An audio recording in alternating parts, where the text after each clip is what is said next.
کیا ہماری ریاست کافروں کی ریاست ہے جو ہم اللہ کے دوست کے ساتھ دشمنی مول لیں گے؟ اب آپ مجھے بتائیے کہ آپ اس سلجوق کے ساتھ بغاوت کرنے والے عثمان سردار کے ساتھ کھڑے ہوں گے یا پھر میرے ساتھ؟ یہ سننے کے بعد اوکتم صاحب کہتے ہیں یقیناً میں آپ کا ہی ساتھ دوں گا۔ اس کے بعد اوکتم صاحب وہاں سے چلے جاتے ہیں۔ پھر اسماعیل سلطانہ تخت پر بیٹھتے ہوئے بینگی خاتون سے کہتی ہیں کہ مجھے آپ پر پورا بھروسہ ہے، اور میں آپ کو بتاتی چلوں کہ ہمارے پاس ایک اور مہمان بھی آئے گا۔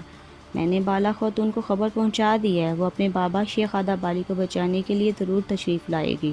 اس نے میری توہین کی اور مجھے دھوکہ دیا، کیا میں اسے بغیر سزا دیے ہی چھوڑ دوں گی؟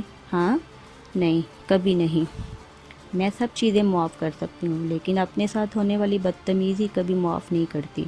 ادھر دوسری طرف بالا خاتون اپنا گھوڑا دوڑاتے ہوئے آگے بڑھ رہی ہوتی ہے۔ اسی دوران فلیش بیک سین دکھایا جاتا ہے جہاں پر انہوں نے اپنی بیٹی حلیمہ پکڑی ہوتی ہے، اور وہ اپنی بیٹی کو چپ کرواتے ہوئے کہتی ہے، حلیمہ میری بیٹی، اب تم اپنی والدہ سے ناراض ہو جاؤ گی۔ میں جانتی ہوں تم اب بہت ہی زیادہ پریشان ہو، لیکن پریشان یا ناراض نہ ہونا میری بیٹی، میں آ جاؤں گی، لیکن فکر کرنے کی کوئی بھی ضرورت نہیں۔ اسی دوران علاؤدین بھی آ جاتا ہے اور آ کر پوچھتا ہے، والدہ کیا ہو رہا ہے؟ کیا میرے شیخ صاحب کے لیے کوئی پریشانی کی بات ہے؟ یہ سننے کے بعد بالا خاتون جواباً کہتی ہیں، نہیں بیٹا، تمہارے بابا مجھے سوغوت میں بلا رہے ہیں۔ اس کے بعد بالا خاتون اپنے بیٹے سے کہتی ہے، تم اپنی اس ننھی سی بہن کا خیال رکھو گے، یہ بہت چھوٹی ہے، تم اس کا اچھے سے خیال رکھنا، اور جب تک میں واپس نہ آ جاؤں تم اسے کھانا کھلانا۔ میں اسے تمہارے اور تم دونوں کا اللہ کے حوالے کر کے جا رہی ہوں۔ یہ کہنے کے بعد بالا خاتون علاؤدین کو اپنے گلے لگا لیتی ہے، اور علاؤدین کہتا ہے، فکر نہ کریں والدہ، میں اپنی بہن کا ضرور خیال رکھوں گا۔ فلیش بیک سین ختم ہوتا ہے تو بالا خاتون قلعے کے دروازے کے باہر پہنچ جاتی ہے۔ پھر اپنے گھوڑے سے اترنے کے بعد اپنے گھوڑے سے کہتی ہے، مجھے معاف کر دینا میرے بچوں، اور عثمان سے کہنا بالا آپ سے اپنی جان سے بھی زیادہ پیار کرتی ہے۔ یہ کہنے کے بعد بالا خاتون اپنے گھوڑے کو وہاں سے بھیج دیتی ہے۔ دوسری طرف ینی شہر کا منظر دکھایا جاتا ہے جہاں پر علاؤدین اپنی تلوار نکالے ہوئے کہتا ہے، مجھے اپنی والدہ کا اکیلے نہیں چھوڑنا تھا۔ یہ کہنے کے بعد وہ وہاں سے آگے بڑھتا ہے تو اسی دوران آگ تیمور اسے روکتا ہے، تم کہاں جا رہے ہو؟ کیا تم اپنی والدہ کے پاس جا رہے ہو؟ علاؤدین اس پر جواباً کہتا ہے، ہاں، میں اپنی والدہ کو واپس لیے بغیر نہیں آؤں گا۔ یہ سن کر آگ تیمور کہتا ہے، ایسا نہیں ہو سکتا میرے بھائی، ہم کبھی بھی نہیں اپنے سلطان کے حکم کے بغیر نہیں چل سکتے۔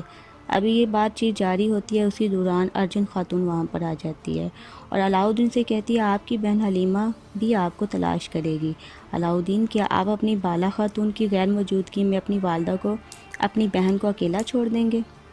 علاؤدین یہ سننے کے بعد کہتا ہے، اگر میری والدہ کو کچھ ہو گیا تو تب بھی میں اپنی بہن کو کیا بتاؤں گا؟ وہ یقیناً جب وہ بڑی ہو جائے گی تو مجھ سے پوچھے گی کہ تم نے ہماری والدہ کو ایسے اکیلا کیوں چھوڑ دیا۔ یہ تمام تر باتیں سننے کے بعد آگ تیمور کہتا ہے، میرے بھائی، ابھی ہمارے پاس بہت سے بڑے کام ہیں، خاص طور پر وہ کام جو کہ تمہیں عطا ہیں۔ ہم عثمان صاحب کے حکم کے بغیر کوئی بھی حرکت نہیں کریں گے، انہوں نے ہمیں صحیح راستہ بتانا ہے۔ ادھر دوسری طرف سلجوقی سپاہی بالا خاتون پر اپنے نیزے تان لیتے ہیں، اور پھر دیکھتے ہی دیکھتے سلطانہ مسکراتے ہوئے آگے بڑھتی ہے اور بالا خاتون سے کہتی ہے، بالا تم آ گئی، لگتا ہے تم بہت بے صبری ہو۔ یہ سننے کے بعد بالا خاتون جواباً کہتی ہیں، میں آ گئی ہوں اور تمہارے سامنے ہوں، اب میرے بابا کو چھوڑ دو۔ یہ سننے کے بعد سلطانہ زور زور سے ہنسنا شروع کر دیتی ہے اور بڑے غرور کے ساتھ بالا خاتون سے کہتی ہے، تمہارے بابا کو چھوڑ دو؟ ہاں، یقیناً وہ وقت بھی آئے گا اور تھوڑا سا صبر رکھو۔ بالا خاتون کہتی ہے، تمہارا مسئلہ میرے ساتھ ہے اور میں تمہارے سامنے ہوں، تو میرے بابا کو چھوڑ دو۔ یہ سننے کے بعد سلطانہ کہتی ہے، ہاں، میرا مسئلہ تمہارے ساتھ ہے، تم نے جو کچھ بھی کیا اس سے تم اپنی حد عبور کر دی، اس کا سبق بھی تمہیں ضرور ملے گا بالا۔ اس کے بعد اسماعیل سلطان سپاہیوں کو کہتی ہے، اسے گرفتار کر لو۔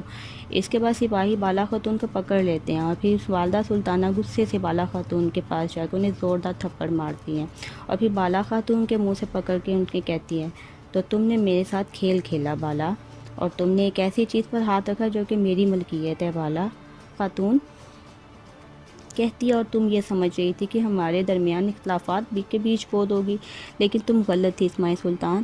ابھی یہ بات ہو رہی ہوتی ہے، اسی دوران قلعے کے دروازے کے باہر سے عثمان صاحب کی آواز آتی ہے اور عثمان صاحب چلاتے ہوئے کہتے ہیں، بالا میں آ گیا ہوں۔ یہ سننے کے بعد بالا خاتون مسکرانے لگ جاتی ہے اور وہاں پر موجود تمام تر لوگوں کی آنکھیں کھلی رہ جاتی ہیں۔ تو ناظرین، اسی کے ساتھ آج کی ویڈیو کا اختتام ہوتا ہے۔ یہ ویڈیو آپ کو کیسی لگی کمنٹ سیکشن میں ضرور کمنٹ کیجیے گا۔ اس کے ساتھ ساتھ ہی ہمارے چینل کو بھی سبسکرائب کر دیجیے۔ میں ملتی ہوں انشاءاللہ اگلی ویڈیو کے ساتھ۔ اپنا اور اپنوں کا خیال رکھیے گا۔ اللہ حافظ۔